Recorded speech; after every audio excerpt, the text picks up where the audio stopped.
পৃথিবীর সবচেয়ে কুখ্যাত নির্মম নিষ্ঠুর ও বর্বর কারাগার হচ্ছে এল সালভাদোরের টেকুলুকার সুপারম্যাক্স সেন্ট্রো ডি কনফিনামিয়ান্টো ডেল টেরোরিজমো জেল, সংক্ষেপে এর নাম সিকোট জেল।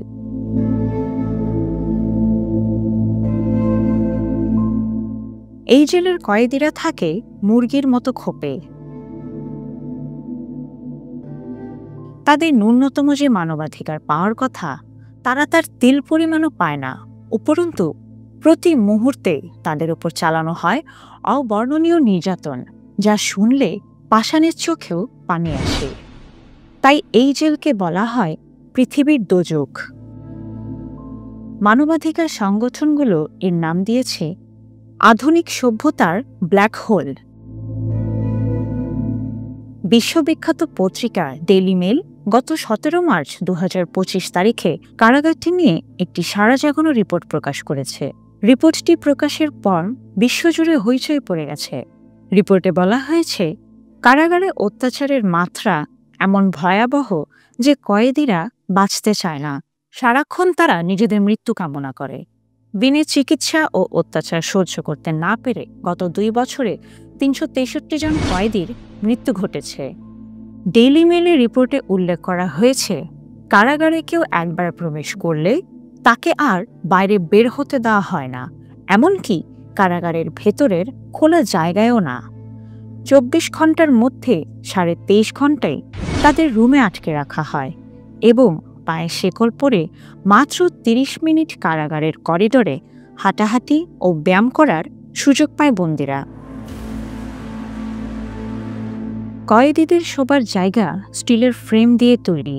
প্রতিটি কক্ষে আছে 80টি করে খোপ এবং সেখানে 80 জন থাকার কথা থাকলেও গাদাগাদি করে থাকতে বাধ্য হন 1.5 থেকে 200 আসামি।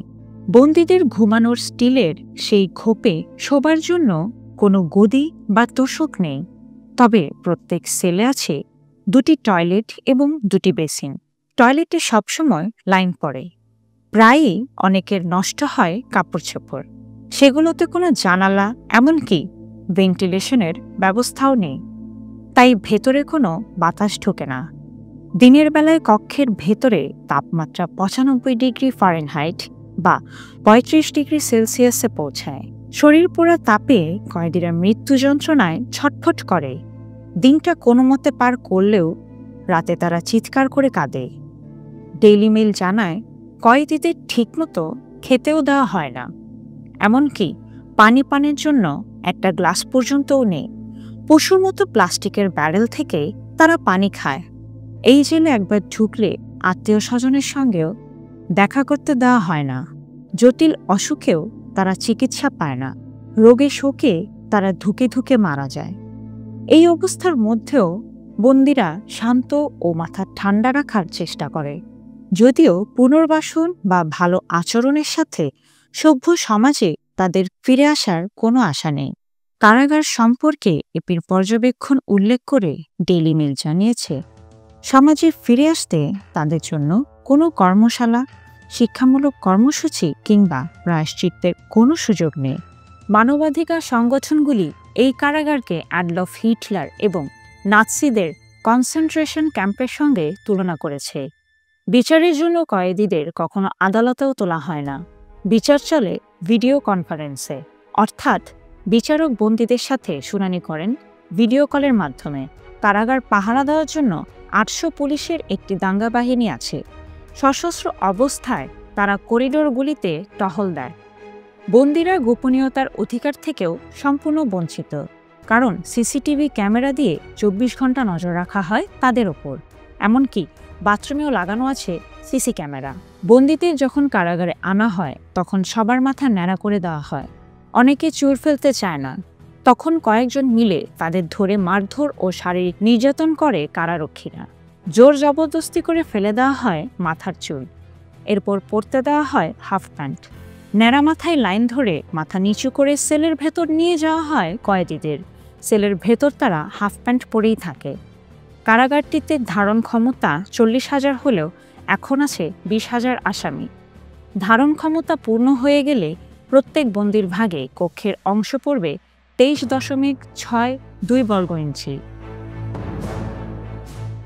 বন্দীদের জন্য নীতি ও মানবাধিকার লঙ্ঘনের কারণে নির্যাতন ও প্রতিরোধ বিষয়ক জাতিসংঘের উপকমিটির প্রাক্তন সদস্য মিগুয়েল সাররে এই কারাগারটিকে কংক্রিট ও ইস্পাতের তৈরি একটি খাঁচা বলে কঠোর সমালোচনা করেছেন। তিনি বলেছেন, এটি মানব সভ্যতার ইতিহাসে একটি কলঙ্ক।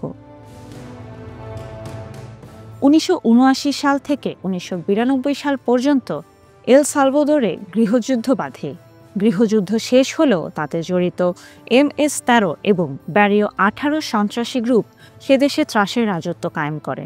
তারা 2022 সালের 26শে মার্চ 60 জনেরও বেশি লোককে হত্যা করে। এরপর সালভাদোরের রাষ্ট্রপতি নায়েব বুকেল একই বছর 1250 কোটি টাকা ব্যয়ে ল্যাটিন আমেরিকার বৃহত্তম এই কারাগারটি নির্মাণ করেন এবং এটি চালু হয় 2023 সালের জানুয়ারি মাসে। কারাগার চালু হওয়ার পরের দিন বুকেল 1920-এর দশকে নাৎসি আইনবিদ কার্ল স্মিথের চিন্তাপ্রসূত ব্যতিক্রম রাষ্ট্র ঘোষণা করেন। তারপর আদালতের আদেশ ছাড়াই সাঁড়াশি অভিযান চালিয়ে চিহ্নিত সন্ত্রাসীদের আটক করতে পুলিশ এবং সেনাবাহিনীকে ক্ষমতা প্রদান করেন। এরপর রাজনৈতিক সমাবেশের স্বাধীনতা এবং ব্যক্তিগত যোগাযোগের গোপনীয়তার মতো অধিকারও কেড়ে নেন। ব্যতিক্রম রাষ্ট্র প্রতিষ্ঠা হলে সংবিধানের অন্তর্ভুক্ত কোনো অধিকার যা জনশৃঙ্খলা পুনরুদ্ধারের জন্য বিশেষ পরিস্থিতিতে রাষ্ট্রকে কিছু নিশ্চিত প্রাপ্য অধিকার সাময়িকভাবে স্থগিত করার অনুমতি দেয়। এল সালভাদোরে এই নীতি ব্যবহারের ফলে হাজার হাজার মানুষকে নির্বিচারে আটক করে পাঠানো হয় সিকোট কারাগারে। ভিন্নমতের মানুষকে নির্যাতন, রাষ্ট্রীয় হেফাজতে শত শত মৃত্যু, নারী ও শিশু ধর্ষণ এবং রাষ্ট্রের অভ্যন্তরীণ শত্রু বলে বিবেচিত ব্যক্তিদের গুম করার পর তাদের সিকোট জেলে পাঠান নায়েব বুকেল। মানবাধিকার সংগঠন সোকোরো জুরিডিকো হিউম্যানিটারিও ডেইলি মেলকে জানিয়েছে, ব্যতিক্রম রাষ্ট্রের অধীনে আটককৃতদের 1/3 নির্দোষ। প্রতিহিংসাবশত তাদের অন্যায়ভাবে কারাগারে পাঠানো হয়েছে। এদিকে মার্কিন প্রেসিডেন্ট ডোনাল্ড ট্রাম্প গত 16 মার্চ 2025 তারিখে আদালতের আদেশ উপেক্ষা করে আমেরিকায় আশ্রয় নেয়া অভিবাসী ভেনেজুয়েলার MS-13 সন্ত্রাসী গ্রুপের 13 জন রিং লিডার সহ 101 জনকে পুলিশ দিয়ে আটক করেন। ধরার পর তাদের হাতে পায়ে শেকল পরিয়ে বিশেষ বিমানে করে সিকোট কারাগারে পাঠান। এই সন্ত্রাসীদের সিকোট কারাগারে বন্দী রাখার জন্য যুক্তরাষ্ট্র এল সালভাদোরকে 75 কোটি টাকা দেবে।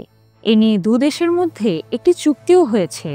এই ঘটনায় বিভিন্ন মহল থেকে ট্রাম্পের বিরুদ্ধে মানবাধিকার লঙ্ঘনের অভিযোগ উঠেছে, কিন্তু ট্রাম্প এসবের তোয়াক্কাই করছেন না। তিনি বলেছেন, এই সন্ত্রাসীরা আমেরিকার মাটিতে বসে চুরি, ডাকাতি, ছিনতাই, খুন খারাপি ও সন্ত্রাসী কর্মকাণ্ড চালিয়ে যাচ্ছিল। আমেরিকায় সন্ত্রাসীদের কোনো স্থান নেই।